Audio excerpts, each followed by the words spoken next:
کوبے مسجد اور stack by Javed Chaudhry. کوبے شہر 4 وجوہات سے پورے جاپان میں مشہور ہے۔ پہلی وجہ کوبے بیف ہے۔ کوبے میں ایک خاص قسم کی گائے پروان چڑھتی ہے جس کا گوشت انتہائی لذیذ اور نرم ہوتا ہے۔ جانوروں کو شہر سے باہر خاص فارم ہاؤسز پر رکھا جاتا ہے۔ ان کے لیے گرمیوں میں اے سی اور سردیوں میں بیٹری کا بندوبست کیا جاتا ہے۔ باڑے میں صفائی کے لیے جدید ترین مشینیں نصب ہوتی ہیں۔ جانوروں کو روزانہ مساج کیا جاتا ہے اور پانی کی جگہ جو کا پانی یعنی بیئر پلایا جاتا ہے۔ ڈاکٹروں کی ہدایت کے مطابق انہیں دھوپ، سردی اور گرمی لگوائی جاتی ہے اور یہ گائے جب جوان ہو جاتی ہے تو انہیں صاف ستھرے ماحول میں ذبح کر کے ان کے مختلف سائز کے اسٹیکس بنائے جاتے ہیں اور یہ اسٹیکس بعد ازاں دنیا کے کھرب پتیوں، بادشاہوں، مہنگے اداکاروں اور کھلاڑیوں کی ٹیبل پر پہنچتے ہیں۔ کوبے بیف کو دنیا کا سب سے مہنگا ترین گوشت سمجھا جاتا ہے۔ یورپ میں اس کی قیمت 500 یورو فی کلو ہوتی ہے جبکہ اس کا اسٹیک $200 فی پیس بکتا ہے۔ میں زندگی میں ایک بار کوبے میں بیٹھ کر کوبے اسٹیکس انجوائے کرنا چاہتا تھا، چنانچہ میں جمعرات 23 نومبر کو علی جوہر اور عرفان صدیقی کے ساتھ کوبے پہنچ گیا۔ علی جوہر اوساکا شہر میں پاکستانی کھانوں کا ریستوران چلاتے ہیں۔ کینیڈا میں پیدا ہوئے اور دبئی میں پرورش پائی۔ والدین کراچی کے رہنے والے تھے۔ یہ جوانی میں جاپان آئے اور پھر اسی ملک کے ہو کر رہ گئے۔ کھانا بنانے کا ہنر جانتے ہیں، ان کے ہاتھ میں واقعی جادو ہے۔ ہمارا گروپ لنچ کے لیے ان کے ریستوران میں گیا اور پھر ان کے کھانے اور شخصیت نے ہمیں گرویدہ بنا لیا۔ عرفان صدیقی جاپان میں جنگ اور جیو کے نمائندے ہیں۔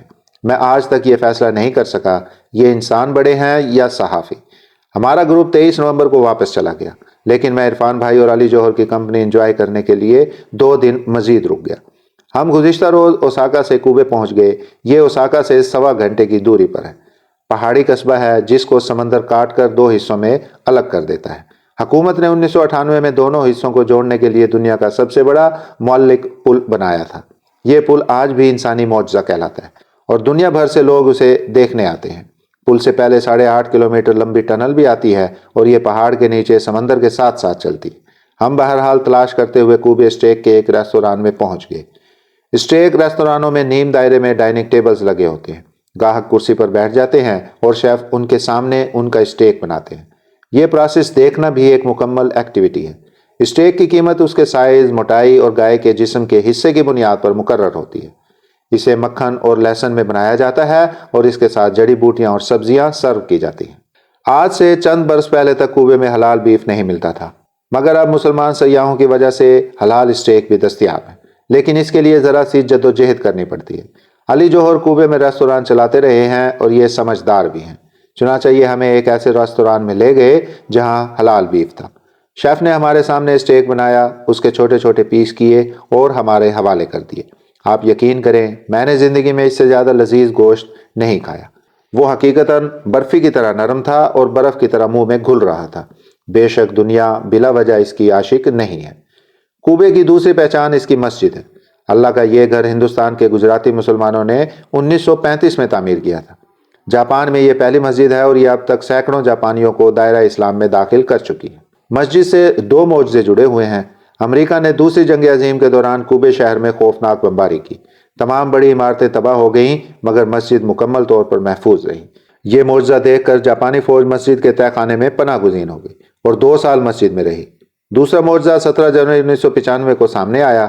اس رات کوبے میں خوفناک زلزلہ آیا اور پورا شہر زمین بوس ہو گیا، لیکن آپ قدرت کا کرم دیکھیے، مسجد کی کسی دیوار، کسی فرش میں دراڑ تک نہیں آئی۔ یہ جوں کی توں محفوظ رہی۔ آج بھی دیوار پر 1945 اور 1995 کی تصویریں لگی ہیں اور ان تصویروں میں واقعی اللہ کا گھر تباہ حال شہر کے درمیان پورے قد اور فخر کے ساتھ کھڑا ہے۔ اللہ نے ہمیں اس مسجد کی زیارت کا موقع بھی دیا۔ امام صاحب جامعۃ الرشید سے فارغ التحصیل ہیں اور بہت ہی نفیس انسان ہیں۔ مؤذن کا تعلق الجیریا سے ہے جبکہ نمازیوں میں ہر خطے کے مسلمان شامل ہوتے ہیں۔ کوبے کی شہرت کی تیسری وجہ اس کی فضا اور ماحول ہے۔ یہ پہاڑی علاقہ ہے چنانچہ اس کی گلیاں اور سڑکیں اونچی نیچی ہیں۔ موسم اچھا اور فضا بھی صاف ستھری ہے۔ ہمیں وہاں جنید خان ملے۔ یہ ایک خوشحال انسان ہے۔ دنیا کے مختلف ملکوں میں کام کر کے پیسہ کمایا اور پھر بچوں کو لے کر کوبے میں ہجرت کر لی۔ انہوں نے یہ بتا کر حیران کر دیا میں یہاں صرف رہنے کے لیے آیا ہوں، بزنس کے لیے نہیں۔ یہ بہت خوش اور مطمئن ہے اور کوبے کی چوتھی وجہ شہرت اس کا زلزلہ تھا۔ کوبے میں 17 جنوری 1995 کو انتہائی خوفناک زلزلہ آیا۔ اس سے قبل اس خطے میں زیادہ سے زیادہ 6.3 ریکٹر اسکیل کا زلزلہ آیا تھا، لہذا تمام عمارتیں اس کے مطابق بنی تھیں۔